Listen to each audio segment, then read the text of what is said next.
Dans les années 1970, un individu audacieux a défié les lois de l'aviation et est devenu un personnage énigmatique pour les autorités et les amateurs de mystère.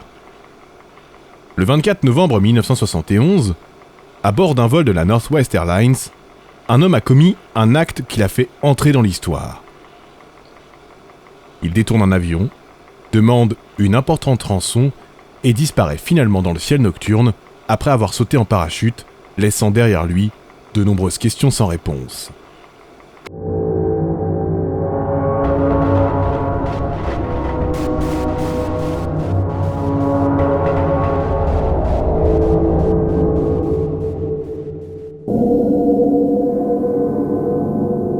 Le 24 novembre 1971, un homme se présente au guichet de l'aéroport de Portland en Oregon et y achète un billet pour $20 à destination de Seattle, dans l'état voisin de Washington.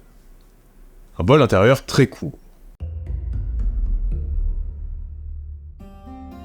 L'homme a embarqué sur le vol 305 de la Northwest Airlines, un Boeing 727. Il est habillé comme un homme d'affaires ordinaire et porte une mallette. Il prend place à l'arrière de l'avion et porte des lunettes de soleil.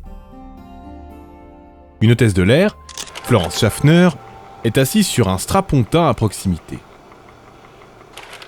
Alors que l'avion commence à décoller, elle lui demande de placer sa mallette sous son siège. Et l'homme lui donne un mot. Croyant rencontrer un autre amoureux potentiel, comme c'est souvent le cas, elle met le message dans sa poche et l'ignore sans plus de considération. Peu après, l'homme l'interpelle discrètement et lui conseille de lire la note. Sans hésiter, elle obéit. La note disait « Mademoiselle, j'ai une bombe et j'aimerais que vous vous asseyiez à côté de moi. » En s'asseyant, elle a demandé s'il plaisantait. Il a alors révélé le contenu de sa mallette. Le vol 305 de la Northwest Airlines est détourné.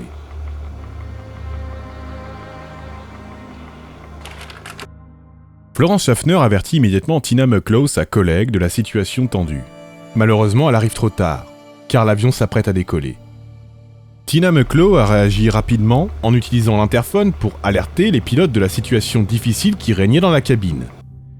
L'avion transportait non seulement l'équipage et le pirate de l'air, mais aussi 36 autres passagers, dont la vie était en jeu.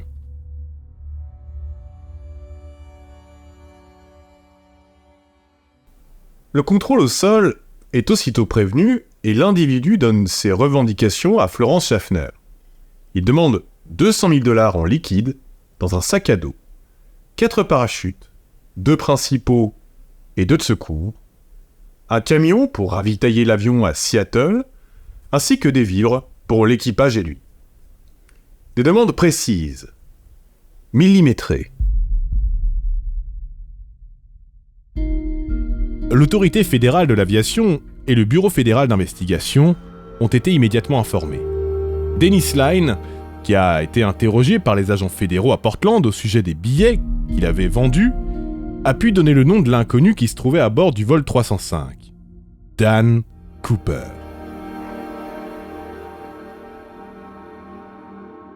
Peu après, le vol 305 atterrit à Seattle sans incident et ses passagers, ainsi que 2 hôtesses de l'air dont Florence Schaffner, sont débarqués.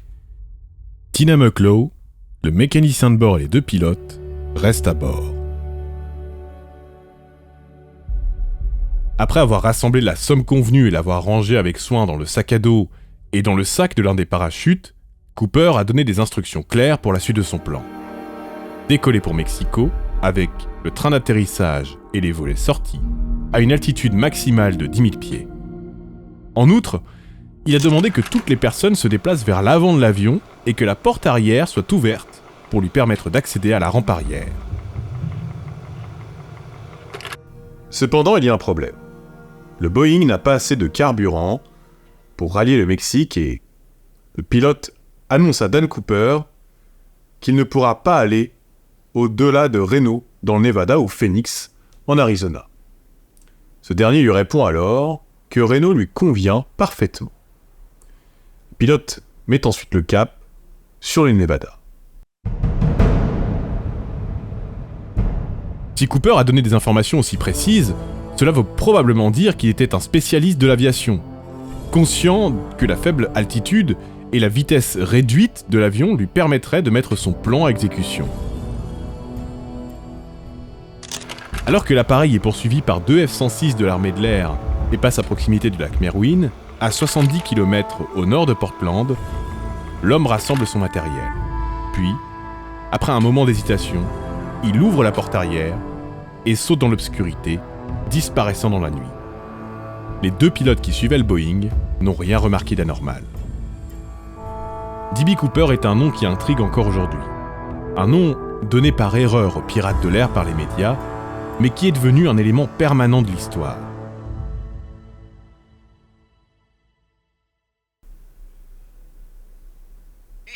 Allô ? Oui, Docteur Cheval ? Oui, bonjour, bah oui, c'est moi. Ah, vous m'avez reconnu. Vous êtes un sacré, vous, hein ? Ouais. Oui, bah, je suis à l'hippodrome, Ouais. là, je suis en vacances, là. Oh là, Docteur Cheval. On m'appelait pourquoi, là, du coup? Oui, dites-moi, à propos de mes analyses de sel, Ah oui, bah Ouais. j'ai appelé pour ça, c'était les cramptés. vous avez trouvé des... Les cramptés, Vous êtes des cramptés. oui. D'accord, mais c'est un peu daté, ça, quand même. Oui, bah j'ai un peu daté, mais j'y peux rien, moi. C'est ça, ouais, ça c'est date vous un qui petit écrivez peu, quand les blagues, même. hein, c'est pas moi. Bah oui, forcément, ouais. Vous êtes sûr que vous bah, n'êtes pas moi, trompé? J'ai plus de blagues, moi. Ok. Vous faites chier, vous, avec vos conneries, là. Vous Parce croyez qu'on que c'est était- on un était à moment où un il y a cran mec qui s'appelle de- Dr. Cheval ouais. et qui Ok, parle ok. comme une merde. Bah écoutez, je vous tiens au courant, Bon, non, je dans ce réclame- cas. je réclame mon Et cul, puis on là. se rappelle, hein. Voilà. On se rappelle Ouais, bientôt. ouais, faut avoir un Allez. personnage, on Allez. s'emmerde, là, hein. Allez. Allez, merci, Comme, docteur. hein. À bientôt. En danseuse. Oui, en danseuse, oui, c'est Bel ça. étalon, va. Au revoir. Le lendemain de l'incident, l'agent spécial Ralph Himmelsbach arrive sur la zone sur laquelle le pilote aurait atterri. Il couvrira une zone de près de 125 km² à la recherche du moindre indice concernant Nordjack, du nom utilisé pour désigner le pirate au sein du FBI.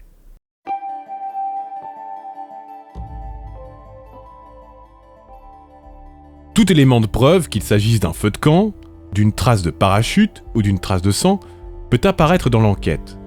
Mais les autorités ne trouveront aucune piste concluante. La seule piste concerne alors les billets de banque volés, qui seront catalogués et dont les numéros de série seront dévoilés publiquement. Des mises à jour quotidiennes doivent être envoyées au siège du FBI à Washington.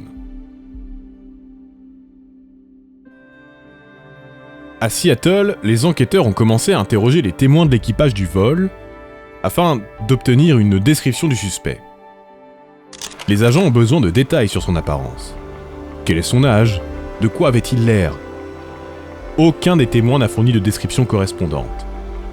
L'une des hôtesses de l'air a remarqué qu'il n'avait pas plus de 35 ans, tandis que l'autre a émis l'hypothèse qu'il avait au moins 50 ans. Présentait-il une mâchoire ronde ou carrée? Les témoins ne sont pas parvenus à un consensus sur la coiffure de l'homme, ni même sur son physique.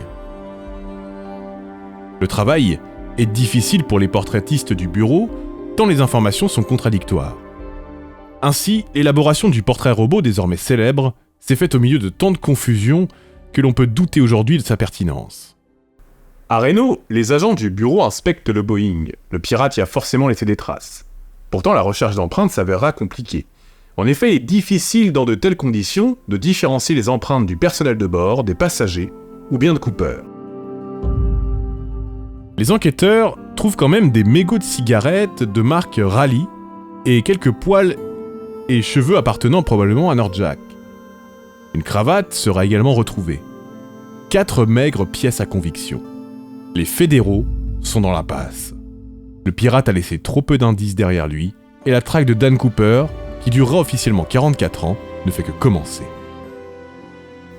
Dès le 26 novembre 1971, les autorités déploient un large dispositif afin de retrouver Cooper. Des avions, des hélicoptères surveillent la forêt depuis le ciel et communiqueront par radio avec les équipes au sol. Le lac Merwin sera passé au crible par des bateaux.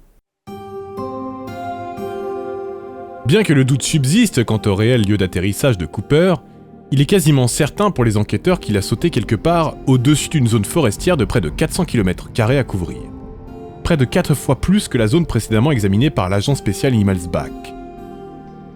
Si cette zone est désormais bien plus large qu'à l'origine, c'est parce qu'après analyse des ingénieurs de la Northwest Airlines, il a été estimé que Cooper a sauté entre 20h11 et 20h16, et on a pris en compte la vitesse et l'altitude de l'appareil.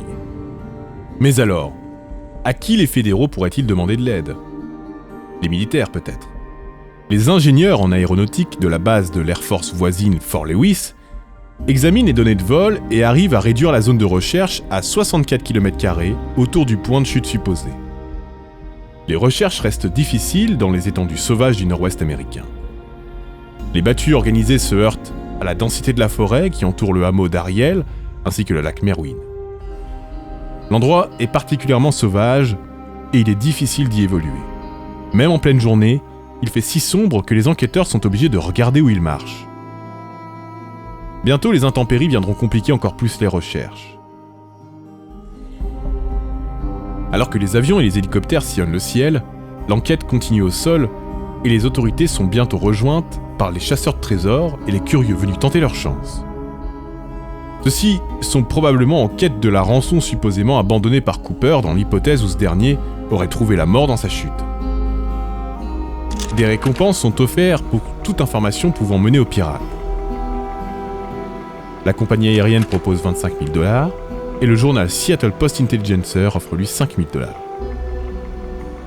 Si les recherches des autorités locales et fédérales sont intenses et si des récompenses sont offertes pour des informations menant à la capture de Dan Cooper, il existe dans le même temps une toute autre perception du personnage. Ce dernier est rapidement considéré par une partie de l'Amérique comme un anti-héros, ayant commis le casse du siècle. Un casse effectué de façon élégante, sans faire aucune victime. Qui plus est, le pirate a pu se volatiliser avec l'argent de la rançon, au nez et à la barbe des autorités. La couverture médiatique et toute la capitalisation autour de l'affaire, à ce stade de l'enquête, semblent créer de plus de confusion que nécessaire. Outre les t-shirts édités à l'effigie du pirate ou les événements organisés en son honneur dans les régions de Portland et Seattle, des témoins se manifestent de toutes parts. Un homme du nom de Jess Hatfield explique qu'une nuit, il a entendu du bruit près de sa fenêtre. Il a donc attrapé son fusil et s'est levé, prêt à tirer au cas où la porte arrière de sa maison s'ouvrait.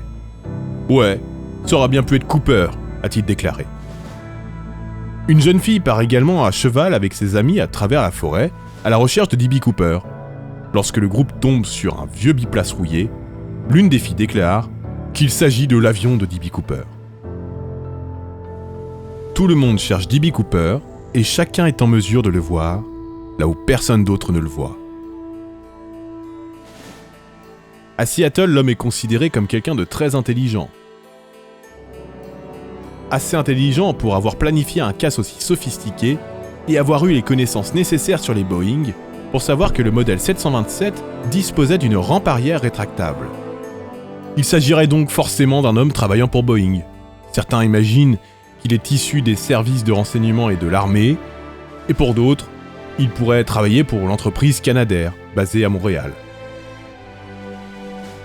Encore aujourd'hui, nombre de théories, plus ou moins farfelues, font encore des émules. Pour certains, ce serait un coup de la CIA. Pour d'autres, le détournement aurait été mis en scène par l'équipage lui-même, mais rien de tout cela ne paraît crédible au vu des éléments de preuve ou bien des nombreux témoins qui attestent de l'existence de Cooper, allant du guichetier aux passagers du vol 305. D.B. Cooper est respecté et les gens sont soulagés qu'il ait pu s'enfuir. Après 18 jours de recherche intensive, l'homme reste introuvable. A-t-il réussi à fuir ? Est-il mort ?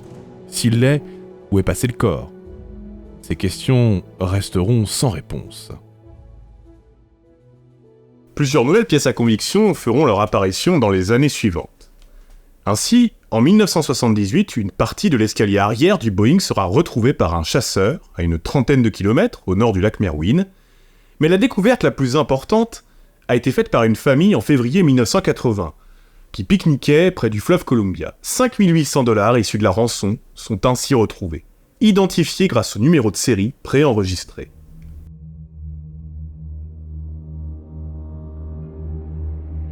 Le capitaine du vol 305, William Scott, a découvert par la suite que l'avion avait suivi une trajectoire beaucoup plus à l'est du lac Merwin, près de la rivière Washougal. Ralph Melsbach a lui-même déclaré que si la décision lui revenait, il aurait exploré cette zone. Malgré de nombreuses recherches dans la vallée de la Washougal, aucune trace de Cooper n'a été découverte. En tout état de cause, l'éruption du mont St. Helens, en 1980, a causé de tels dégâts dans la région que toute trace a certainement disparu à ce jour. L'enquête de l'agent Melsbach est au point mort. L'enquêteur en chef de l'affaire D.B. Cooper a trouvé plus fort que lui. Le pirate a lancé un défi à l'Amérique tout entière et tel un prestidigitateur, a disparu au-dessus des étendues sauvages de l'Oregon.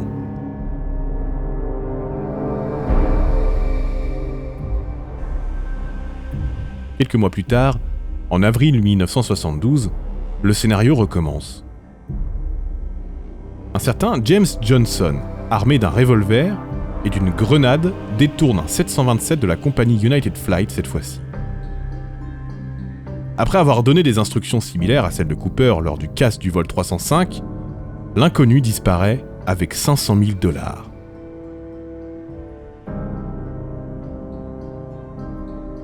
Le pirate de l'air est rapidement retrouvé par la police car ses empreintes digitales et son écriture correspondent à celles de Richard McCoy Jr., un garde national impliqué dans les recherches en Oregon quelques mois plus tôt. L'ironie de la situation n'est pas passée inaperçue. McCoy a été arrêté chez lui sans incident 48 heures seulement après les faits, et les biens volés ont également été retrouvés. Bien qu'il proteste de son innocence, McCoy est condamné à 45 ans de prison. En août 1974, il s'évade du pénitencier fédéral de Lewisburg, en Pennsylvanie, avec plusieurs autres détenus, avant d'être abattu par les forces de l'ordre à proximité de Virginia Beach quelques mois plus tard.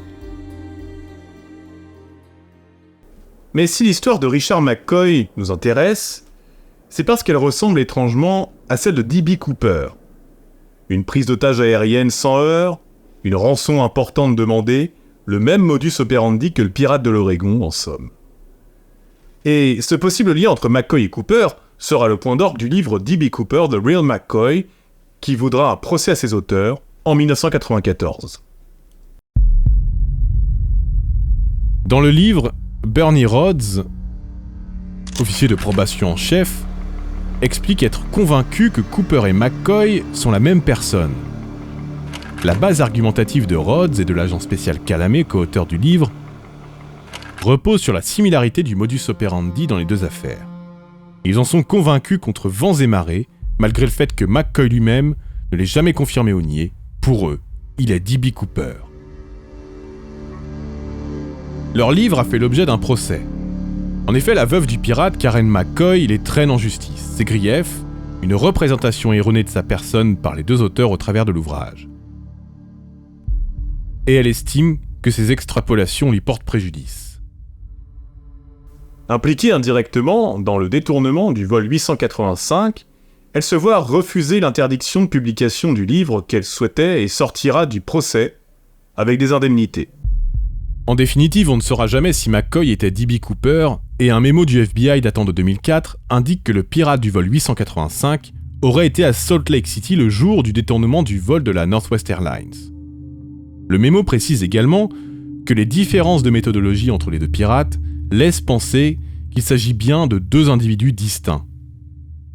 Malgré tout, le doute continue de subsister. Parmi la multitude de suspects potentiels qui sont apparus au fil des ans, il y en a un qui se détache particulièrement. Dwayne Weber, un vétéran de l'US Army qui a servi durant la Seconde Guerre mondiale, confie à son épouse Jo sur son lit de mort qu'il est Dan Cooper. Quelques mois plus tard, Joe Weber entame des recherches pour savoir ce qu'il en est et découvre de troublantes coïncidences. En examinant un livre sur le détournement du vol 305 écrit par Max Gunther, elle tombe sur des annotations en marge rédigées vraisemblablement par son mari, puisqu'elle reconnaît son écriture. Dwayne Weber affectionnait le bourbon et les cigarettes au même titre que Cooper. Outre une ressemblance entre lui et le portrait robot, des preuves le situent près de la rivière Columbia en 1979, où sa femme se rappelle l'avoir vu jeter un sac dans la rivière. Quelques mois plus tard, c'est au bord de la rivière Columbia qu'une famille trouvera une partie de l'argent laissé par Dan Cooper.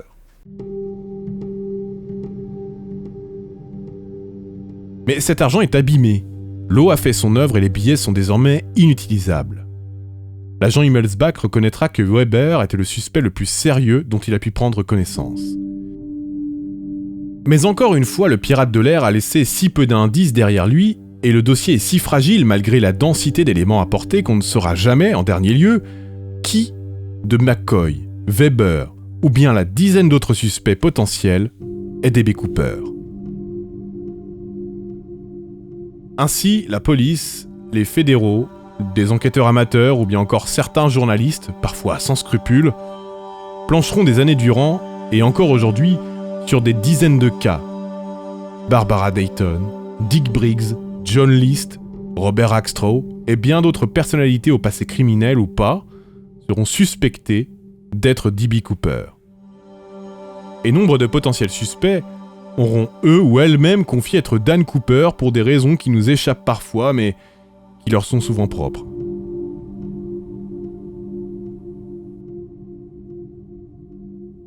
Le célèbre pirate reste introuvable à ce jour mais est extrêmement présent dans la culture.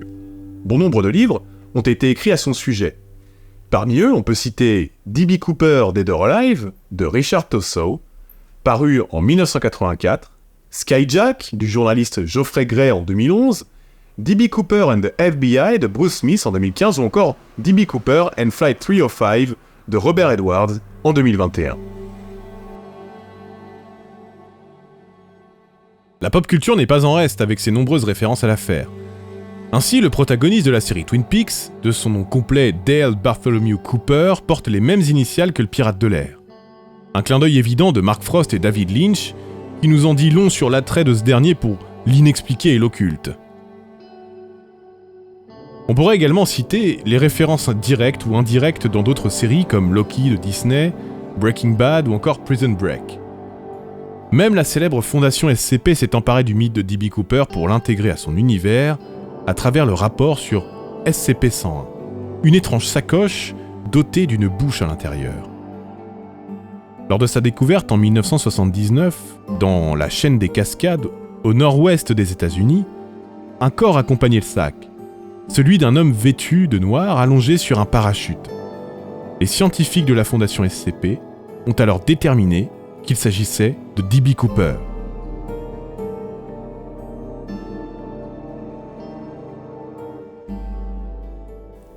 Si on n'a jamais pu retrouver la trace du pirate de l'air le plus discret de l'histoire de l'aviation, il est certain que D.B. Cooper aura laissé sa trace dans le milieu de l'aéronautique et dans la culture populaire. Ainsi, le Boeing 727 sera affublé d'un interrupteur Dan Cooper, un dispositif de sécurité placé sur la rampe arrière qui empêche toute ouverture de celle-ci lorsque l'avion est en vol. En février 2016, le Bureau fédéral d'investigation mettra un terme à près de 44 ans d'enquête et de nombreuses personnes auront été suspectées d'être D.B. Cooper sans qu'aucune d'entre elles n'ait pu formellement être identifiée comme étant l'auteur du détournement du vol 305 de la Northwest Airlines. L'histoire de D.B. Cooper évoque un passé révolu, mais toujours dans les esprits. Un temps où prendre l'avion aux États-Unis était aussi simple que monter dans un bus. Cette période est certes derrière nous, mais cette histoire, elle, ne cessera jamais de stimuler l'imaginaire collectif. On ne sait rien de D.B. Cooper car il n'existe pas. L'homme aux $200 000 a depuis longtemps disparu et s'est fait voler la vedette par sa propre chimère. D.B. Cooper est un personnage que beaucoup ont tenté d'incarner. Il est un portrait robot réalisé dans la confusion, une vague description d'un kidam. En définitive, l'histoire de D.B. Cooper est une fiction dont le principal protagoniste est absent. La fuite de cet anti-héros à l'arrière d'un Boeing 727, une nuit de 1971, ne représente que notre propre besoin d'évasion. L'histoire de D.B. Cooper est la nôtre, et nous ne faisons que la continuer, car nous ne voulons pas en voir la fin.